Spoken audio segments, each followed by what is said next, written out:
নমস্কার, সুরজিৎ মান্না ক্রিয়েশনস চ্যানেলের পক্ষ থেকে তোমাদের সবাইকে সুস্বাগতম। আশা করি তোমরা সকলে ভালো এবং সুস্থ আছো। আমি তোমাদের জন্য এই ভিডিওটিতে তুলে ধরছি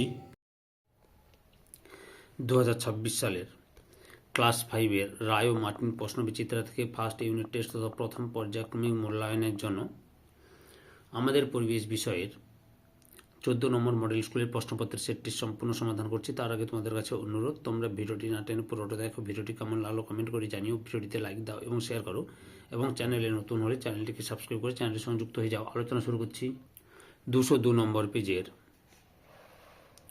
14 number model school Krishnanath college school. এই স্কুলের প্রশ্নপত্রের সেটটি লক্ষ্য করো। একের দাগে সঠিক উত্তরটি নির্বাচন করো। 1.1 হৃৎপিণ্ডের শব্দ বোঝা যায় যে যন্ত্রে, তা হলো অপশান ক্ষয়ে স্টেথোস্কোপ। 1.2 ওআরএস বানাতে কোনটি লাগে? অপশান গয়ে নুন, চিনি, জল। 1.3 কাকাতুয়ার ঝুঁটি হলো আসলে জমাট বাঁধা। অপশান কয়ে চুল। 2 দাগে রয়েছে শূন্যস্থান পূরণ করো।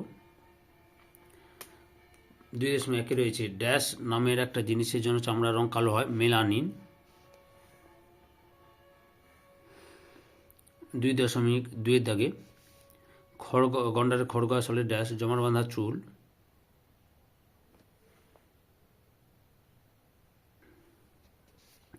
2.3 সাপ, বেজি, কাক, চড়াই সবই ড্যাশ বন্য প্রাণী অথবা মেরুদণ্ডী প্রাণী লিখতে পারো। 2.4 জলদাপাড়ার জঙ্গলে বড় বড় কালো গরুর মতো যে জন্তু আছে তার নাম ড্যাশ গৌর বলে। 2.5 ট্যাংরার কাঁটাগুলো এক ধরনের ড্যাশ পাখনা। 2.6 পেঁচা ঈগল ড্যাশ পাখি শিকারি পাখি।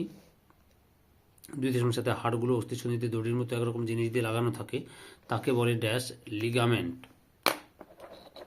তারপরে রয়েছে বামস্তম্ভের সঙ্গে ডামস্তম্ভ মেলাও, মিলিয়ে লেখো। মেরুদণ্ড হবে উঁতে ভাটি বাবা কষে রুকা। যক্কা হবে ঘয়ে ডিওটি। কেঁচো হবে কয়ে মাটির সজীব জৈব উপাদান। দার্জিলিং হবে গয়ে চা। পটাশিয়াম পারম্যাঙ্গানেট হবে অপশান ক্ষয়ে জল শোধন। 4 দাগে নিচের প্রশ্নগুলির উত্তর দাও। 4.1 কান থেকে কনুই অবধি হাড়ের নাম কি? হিউমেরাস। 4.2 ত্বক বা চামড়াকে বর্ম বলা হয় কেন? উত্তরগুলো আমি রায়ান মার্টিনের সহায়ক কবিতা আসছে, লক্ষ্য করো। উত্তরটি দেখো, এই যে এখান থেকে শুরু করে এতটা লিখবে। আচ্ছা, বর্মের কাজ হলো বাইরে আঘাত থেকে দেহকে রক্ষা করা। এখান থেকে শুরু করে এতটা পর্যন্ত লিখবে।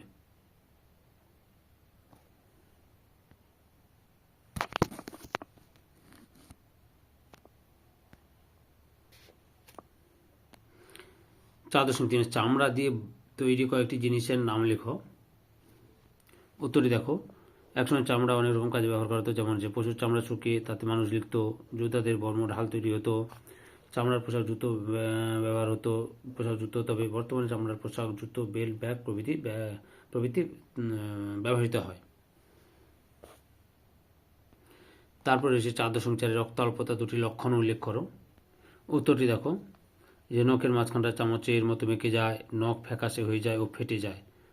এখান থেকে এতটা পর্যন্ত লিখবে। পরের প্রশ্ন 4.5 জীব বৈচিত্র্য কী? উত্তরটি দেখো, আমাদের চারপাশে বিভিন্ন বাস্তুতন্ত্রের বিভিন্ন উদ্ভিদ ও প্রাণী প্রজাতির সমাবেশকে একত্রে জীব বৈচিত্র্য বলে। অরণ্য, সমুদ্র প্রভৃতি স্থানে জীব বৈচিত্র্য বেশি হয়। অর্থাৎ তোমরা এখান থেকে এতটা পর্যন্ত লিখবে। ধৈর্য সহকারে সম্পূর্ণ ভিডিওটি দেখার জন্য তোমাদের সবাইকে অসংখ্য অসংখ্য ধন্যবাদ। আজকে এই পর্যন্ত। পরবর্তী ভিডিওতে আবার দেখা হবে। Tata, bye bye.